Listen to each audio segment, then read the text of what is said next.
Hai guys, kembali lagi, tetapi ini dengan mode yang berbeda guys. Guys, kalau Anda lihat di depan, itu ada sebuah bangunan. Bangunannya indah menjulang. Namanya ini adalah jembatan Suramadu, jembatan yang menghubungkan antara Surabaya dan Madura. Tentu saja jembatan ini didesain harus sangat kuat. Dari apa? Dari beban kendaraan ini sendiri. Juga didesain dari angin, dari kanan kiri, juga didesain kuat tahan dari air atau gelombang. Jadi bukan hanya cuma sekedar bangunannya besar, kuat, bukan itu saja, tetapi kuat dari air, kuat dari angin, kuat dari beban. Nah, kalau kita kepingin juga memiliki sebuah tim yang kuat, tentu saja harus kita miliki orang-orang yang kuat di jaringan kita. Orang-orang yang kuat ini orang-orang yang biasanya mereka punya ambisi untuk maju, punya ambisi untuk terus belajar, punya kemauan untuk bisa bekerja sama, punya kesempatan atau mengatur waktunya, sehingga dia akan mendapatkan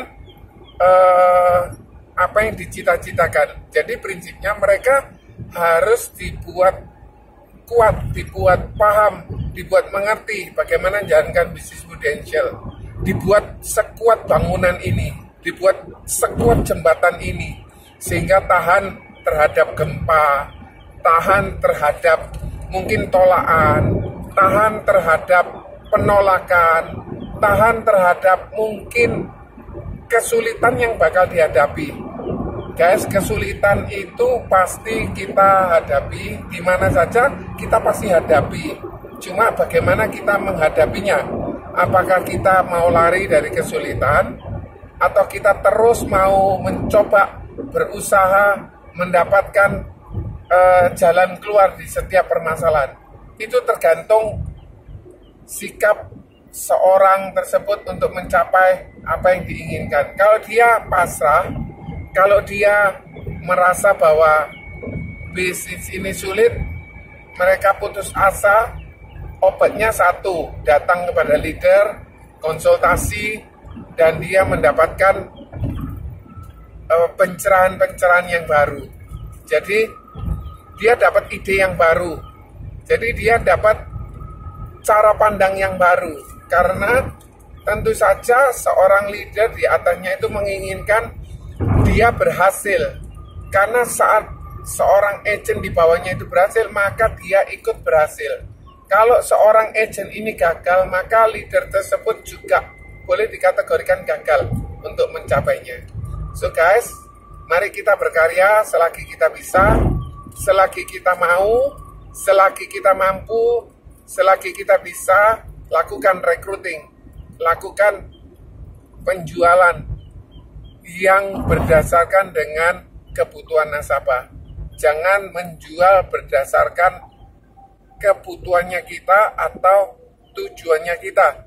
Tujuannya kita cuma berdasarkan atau bertujuan untuk sekedar mencari komisi, maka itu tidak akan langgeng. Tetapi kalau misalnya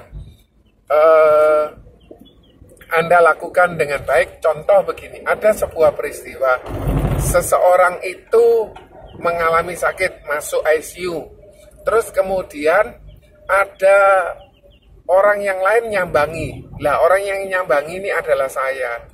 Kebetulan dia punya kakak itu nasabah saya, jadi saya temenin selama di rumah di UGD-nya RKZ, dan diputuskan harus masuk ke ICU. Ternyata ICU di RKZ tidak ada tempatnya, penuh. Ditelepon yang ada di ICU Mitra Keluarga Waru.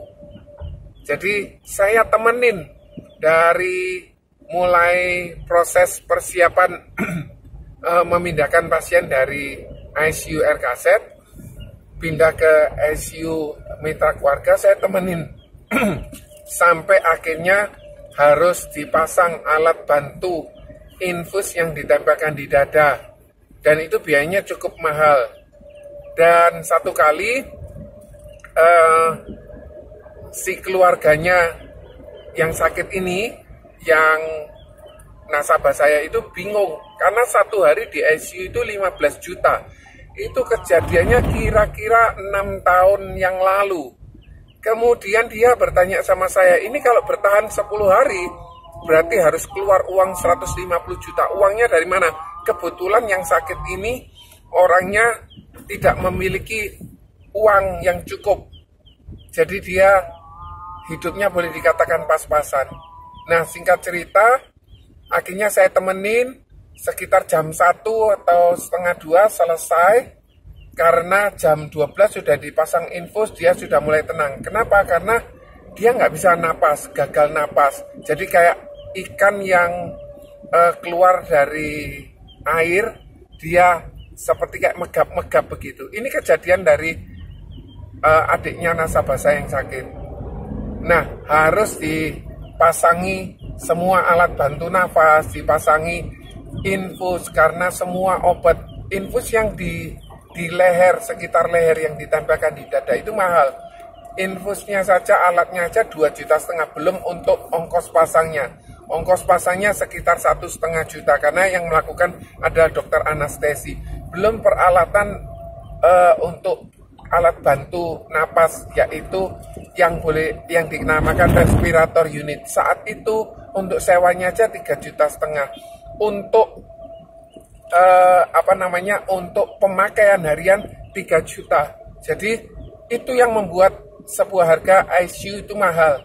Singkat cerita, sudah kejadian, ternyata besoknya adiknya nasabah saya itu meninggal. Saya bantu selesai untuk seluruh pemakamannya. Kemudian itu kejadiannya 6 tahun yang lalu. Dan tahun ini dia nambah polis lagi. Saya bertanya sama dia, kenapa kok Cece itu kakak perempuan gitu ya, bahasa Mandarinnya Cece, kok mau ambil sama Joni? Dia ingat bahwa hubungan kita sudah baik. Dia ingat bahwa dulu saya yang nemeni, di mana saudara-saudaranya nggak bisa nemenin, hanya saya yang nemenin. Terus kemudian dia harus seorang diri. Menurut dia itu adalah cukup buat dia untuk lebih dari sekedar bantuan yang lainnya. Jadi hanya karena menemani, maka dia kalau menambah polis, dia ingatnya sama orang yang menemani tersebut. Jadi itulah salah satu service yang boleh dikatakan diperlukan oleh seorang agent kepada klien-kliennya, bahkan kepada calon-calon kliennya. Oke guys, miliki tim yang kuat dengan cara Anda edukasi, Anda open mind calon agent Anda, sehingga mereka mau mencapai apa yang dicita-citakan, apa yang diinginkan, apa yang diharapkan dia dapat didapatkan dari bisnis Prudential. Nah, dengan tim yang kuat, mereka mengajar, otomatis dengan sendirinya mereka akan growth, mereka akan berkembang, sehingga tim Anda kuat seperti jembatan tadi.